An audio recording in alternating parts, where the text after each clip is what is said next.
In the last few minutes, the problem areas that I foresee. You voted for the Patriot Act. Yes, yes. As a member of the Judiciary Committee, the Patriot Act came through the Judiciary Committee first, introduced and then had to go through the Committee of Jurisdiction, which was our committee. We toiled over it long hours and struck lines through, erased, added, all that sort of thing, because the bill was originally proposed essentially from the administration dealing with the issues that they believed that they would have to work through after 9/11. And so even though the proposal came from the White House, it had to come through the legislative process. It began in the Judiciary Committee. We spent a long time making that bill better. And after it came out of when it came out of the Judiciary Committee, oddly enough, it was a unanimous vote.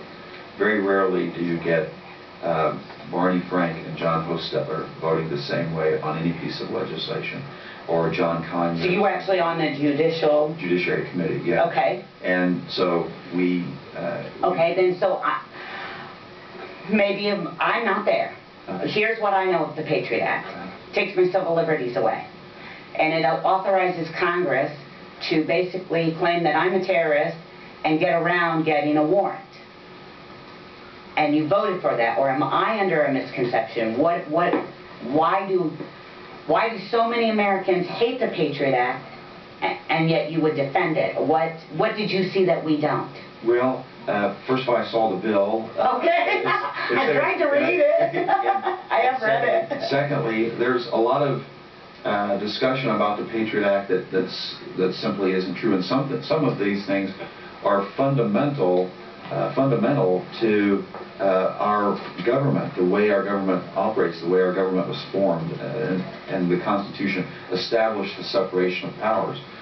For example, there's a fundamental belief that all search warrants must be issued from a bench, from a judge.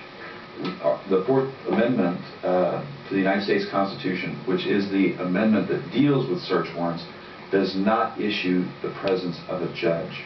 You're saying to go, if someone to get a warrant for me, I think they have to go to a judge, a third party that's calm-headed. And you're saying in the Fourth Amendment, it does not actually say it has to be a judge. Exactly. Okay. The Fourth Amendment says the right of the people to be secure in their persons, houses, papers, and effects against unreasonable searches and seizures shall not be violated, and no warrants shall issue, but upon probable cause, supported by oath or affirmation, and particularly describing the place to be searched and the persons or things to be seized.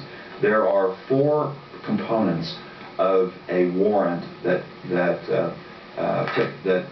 symbolizes a reasonable search, and you have to have those four things. There must be probable cause. There must be sworn by oath or affirmation, describing the place to be searched and the persons or things to be seized. There is no mention of a judge. Now, that being said, in a judicial proceeding, that is when the judge, according to our Republican form of government, can address the issue of a search warrant. Now let me say, Melissa, at the outset, most warrants issue from a bench. However, Rule 41 of the Federal Rules for Criminal Procedure start the discussion of a search warrant by saying that none of the provisions of this particular rule, meaning Rule 41, shall... So where should the search warrant come from? Or what are you saying, where else can it come from if it doesn't come from a bench? It comes from the executive branch. For example... So right now it would literally be Obama could issue a search, or they could take information like they thought I was a terrorist, they could take that to Obama and he could say there's enough probable cause, that's what the Patriot Act says, and there's enough probable cause, here's a warrant for her. Well, let me just go back to the fundamental, the fundamental issues, and that is that a judge does not determine the probable cause. The judge determines ultimately if it is probable cause.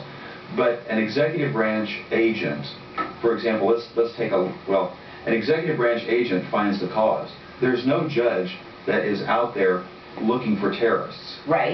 They're just looking at the stuff with a calm head and saying, okay, right, yeah, there is enough information here. Go ahead, I'm going to issue a warrant. Right. There's supposed to be a level-headed third party to make sure that it's not someone just Right. I don't like her, I'm going to get a warrant. That's right.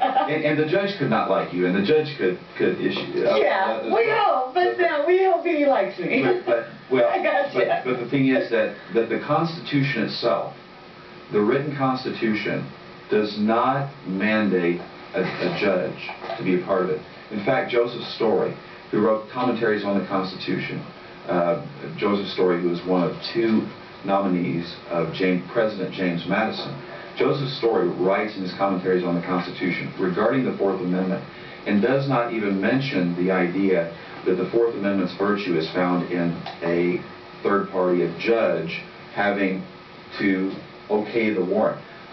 Story talks about the important thing about the Fourth Amendment was the fact that it calls for specific warrants and not general warrants, which were the case under the British rule. So you're saying the Patriot Act to you only allowed it to name another source to get a warrant, but as I'm saying, it never allowed them to not have to get the warrant. Right. There still has to be a warrant. And this is what the Patriot Act said. The Patriot Act said if there is a target of surveillance, an individual who is suspected to be involved in terrorist activity. We'll use me so we don't have to... So I'm suspected of terrorism. If Melissa is suspected of terrorism in Fort Wayne, Indiana, and there is a federal district judge in Fort Wayne, Indiana that has jurisdiction over that, the federal law enforcement must go to that judge to get a warrant to search in Fort Wayne, in that jurisdiction, for things regarding the concerns that we have with regard to her terrorist activities. Now, what about the warrantless tax? First of all, however, if Melissa then moves, for some reason, to Southwest Indiana, down in our neck of the woods, where the Southern District of Indiana, that judge is located, and we need to find out what activity Melissa's involved in there, because we've already shown probable cause in one federal court. We can transfer it. We can transfer that to another one, and we don't have to go to a judge and get another warrant.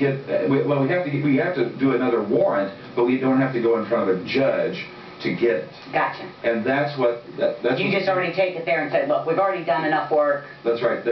Melissa is. I'm sorry to use you. That's okay. I said use me. Melissa is the subject of surveillance. She's a subject of a search, and we want to search. We still have to have in that warrant. We've already established probable cause, but we still have to say, okay, what are we going to search in Evansville? What are we going to search in this? You still have to have the person, place, and thing that's going to be searched. And we still have to do all that, but we don't have to go in front of another federal district court judge, because that judge is like any other human. He's busy, he's other things, and because of our transient society, we can literally have Melissa, the terrorist, going from Fort